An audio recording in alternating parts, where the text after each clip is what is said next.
ఇప్పుడు మిరపడ పచ్చడి చేస్తామండి. ఇప్పుడు దీనికి కావాల్సిన ఇంగ్రీడియంట్స్ ఏంటంటే మిరపండ్లు కేజీ తీసుకున్నాను, 300 గ్రాములు చింతపండు చేస్తున్నానండి. అందులో ఎల్లిపాయలు అయితే 4 ఉన్నాయి, చిన్న చిన్న సైజ్ అయితే 4 ఎల్లిపాయలు, పెద్ద అయితే 3 ఎల్లిపాయలు తీసుకోండి. ఇదైతే ముందు మిక్స్ చేసుకుందామండి, తుంచేసుకోవాలండి. ఎందుకంటే పెద్ద పెద్దగా ఉంటాయి కదా, మిక్సీ తిరగదు, అందువల్ల పంట తుంచేస్తే తొందరగా మెరుగుతుంది.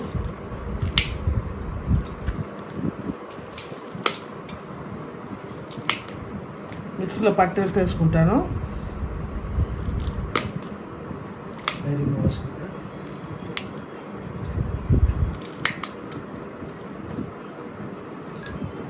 ఉల్లిపాయలు కూడా వేసుకుందాం.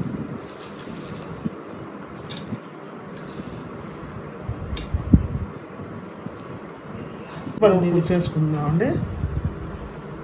ఉప్పు కూడా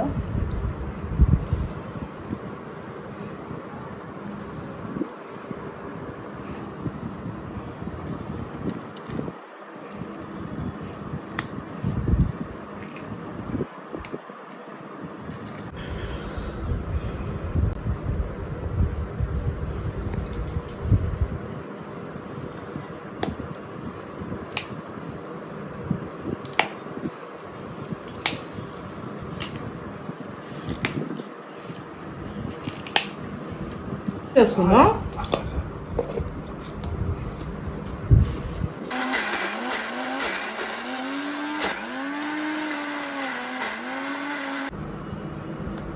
మరీ మెత్తగా చేసుకోవద్దండి, మరీ మెత్తగా ఉంటే పేస్ట్ లాగా ఉంటుంది, బాగుండదు.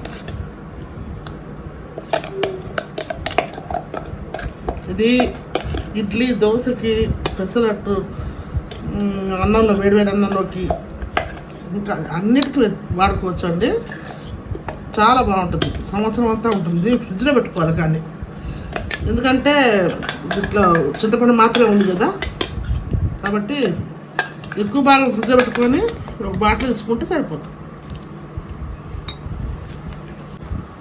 ఇది బాటిల్కి వేసుకొని ఫ్రిడ్జ్లో పెట్టుకోవచ్చు అండి. ఒక 5 భాగం పోపు పెట్టుకొని మనం రెగ్యులర్గా వాడుకోవచ్చు.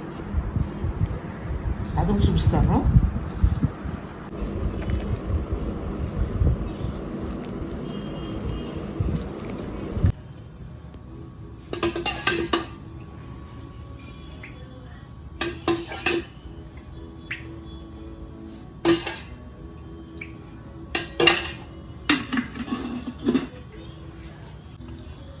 కరేపాకు పోపెట్టుకుందాం, ఇంగువ కూడా లాస్ట్ ఇంగువ వేద్దాం.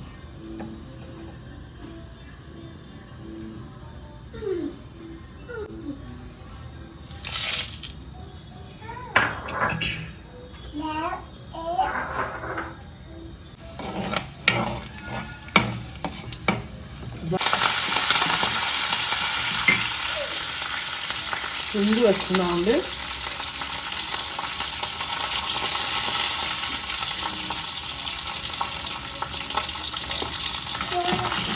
ఇంగు వేసినప్పుడు గుమగుమ వాసన వస్తుందండి.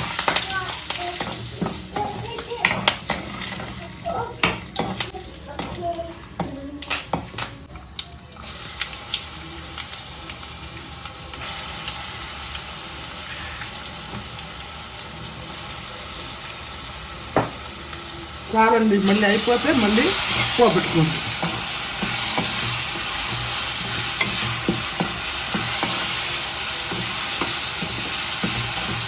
మళ్ళీ మిరపండు పచ్చడి సంవత్సరం అంతా నిల్వ ఉంటుంది, చాలా బాగుంటుంది. టిఫిన్లకి పచ్చడి చేసి తగ్గుతుంది.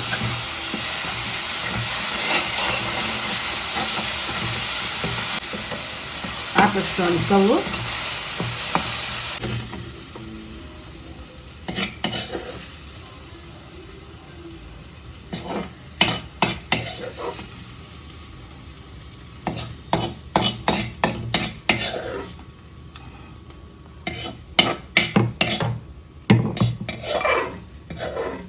దోశ, వడలు, గారెలు, ఏ పెసరట్టు దేనికైనా